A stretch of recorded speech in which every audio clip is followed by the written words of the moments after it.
Chapter 5, The Sunday School Picnic.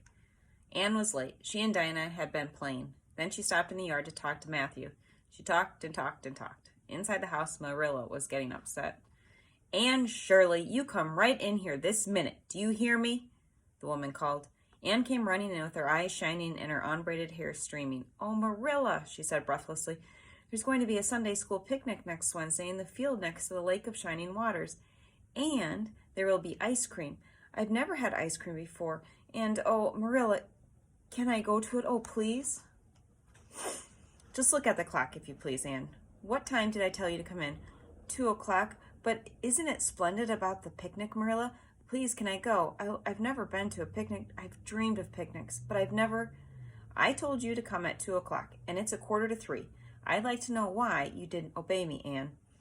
Why, I meant to, Marilla, but Diane and I were having so much fun playing, and then, of course, I had to tell Matthew about the picnic. Matthew is such a good listener. Please, can I go? Yes, of course you can go. You're in the Sunday school class, and all the girls are going. But, said Anne, Diana says that everybody must take a basket of things to eat. I don't know how to make anything or bake anything. I don't mind going to a picnic without puffed sleeves, but I'd feel awful if I had to go without a basket. Well, I'll bake you a basket. Oh, dear, Marilla, you are so kind to me. Anne was so happy that she threw her arms around Marilla and gave her a big kiss. Marilla wasn't much used to little girls' kisses. There, never mind your kissing nonsense, Marilla said. I prefer that you do as you're told. As for cooking, I'll give you lessons one of these days. You know, you'll have to be careful when you're cooking. You can't daydream. You've got to keep your wits about you, or you'll burn the food. Or worse, you'll burn the house down. I'm sorry I was late, Diana, and I do have such good times, Marilla, Anne said. She told Marilla all about their playhouse in the woods. It was the middle of a ring of white birch trees. It had big stones covered with moss for seats and boards from tree to tree for shelves. The girls used broken pieces of old dishes for their china. They kept a piece of fairy glass in a place of honor. The fairy glass was just an old prism from a lamp, but it was full of rainbows and magic to them. For the rest of the week, Anne talked picnic and thought picnic and dreamed picnic.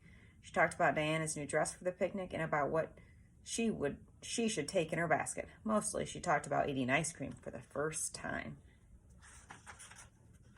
On Sunday, Anne and Marilla went to church. The minister announced the picnic from the pulpit. Anne grew more excited than ever. Marilla wore her best brooch to church that day, as usual, pinned to her dress. It had been her mother's, and it was Marilla's most treasured possession. It was an old-fashioned oval with a border of very fine purple amethyst. Anne loved the brooch. Oh, Marilla, it's so beautiful. Amethysts are better than diamonds. I think they must be the souls of violets. On Monday night, Marilla asked Anne, have you seen my amethyst brooch? I thought I stuck it in my pincushion when I came home from church yesterday, but I can't find it anywhere. I saw it this afternoon, said Anne slowly. I saw it on the pincushion, so I went in to look at it. I pinned it on just to see how it would look, but I know I put it back. I'll go and have another look, said Marilla. She went to her room and searched everywhere. She could not find the brooch and returned to the kitchen. Anne, the brooch is gone. Did you take it out and lose it? No, I didn't, said Anne. I never took the brooch out of your room. I don't believe you, Anne, Marilla said sharply. Go to your room and stay there until you are ready to confess. Marilla told Matthew the story the next morning. Matthew was puzzled, but he had faith in Anne. You sure it didn't fall down behind the dresser? He asked. I've looked in every crack and cranny, was Marilla's positive answer. The brooch is gone, and she lied about it. Anne stayed in her room all day. Marilla brought up her meals on a tray.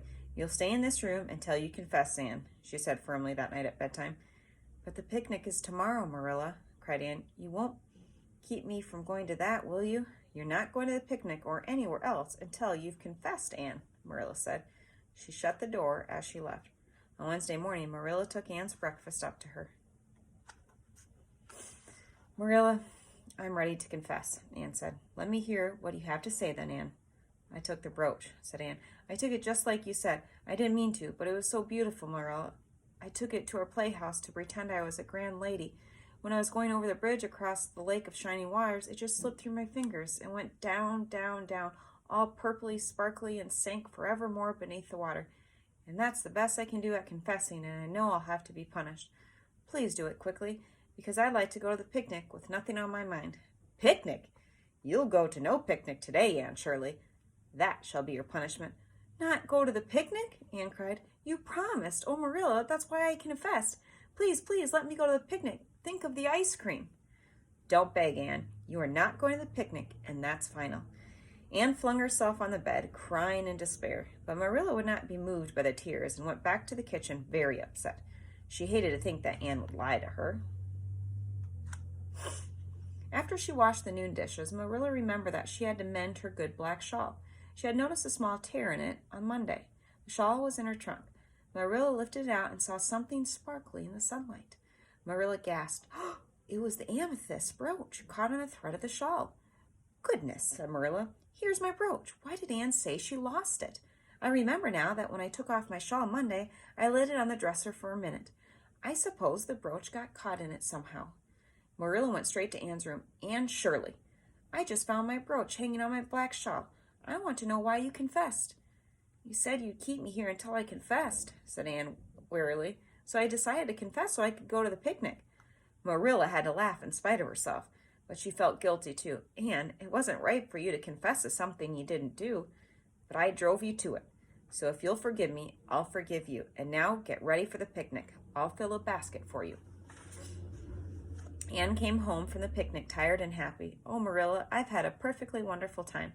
We went for boat rides on the Lake of Shining Waters, and we had the ice cream. It was divine." That evening, Marilla told Matthew, "There's one thing certain. Things will never be dull with Anne around."